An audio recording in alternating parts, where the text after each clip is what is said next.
মিয়ানমারের নতুন করে সংঘাতের প্রভাব এবার নাফ নদীতেও। সীমান্তের এই জলসীমায় নেই মাছ ধরার ট্রলার। ওপারে গোলাগুলির আতঙ্কে থমকে গেছে এপারের জীবন জীবিকা। টেকনাফের নাইক্যংপাড়া সীমান্তে নাফ নদীর তীরে সারি সারি নোঙর করা ট্রলার ও নৌকা। জেলেরা বলছেন মিয়ানমারের সংঘাতে তাদের একমাত্র আয়ের পথ বন্ধ করে দিয়েছে। গাইতে অনেক সমস্যা, এই জন্য জাইলেদের একটাই নামতে দিত না, কেন ওখানে মাইমার দিকে গোলাগুলি হচ্ছে, এই জন্য গুলিগুলি করতে আছে।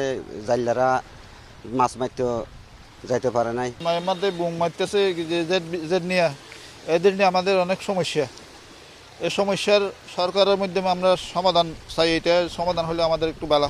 গত বুধবার টেকনাফ সীমান্ত ঘেঁষা মিয়ানমারের অভ্যন্তরে বিমান হামলা চালায় দেশটির জান্তা বাহিনী। এরপর থেকে সীমান্তের ওপারে থেমে থেমে চলছে সংঘর্ষ। যদিও বাংলাদেশ সীমান্তে পরিস্থিতি স্বাভাবিক রয়েছে, মিয়ানমারের চলমান সংঘাতের প্রেক্ষাপটে নাফ নদীতে টহল জোরদার করেছে কোস্টগার্ড।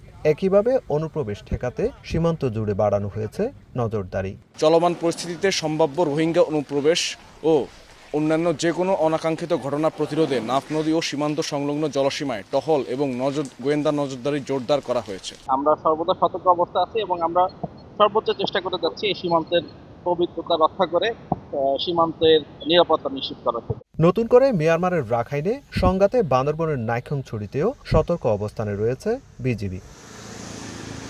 বাংলাদেশ মিয়ানমার সীমান্তের নাফ নদীর জলসীমা।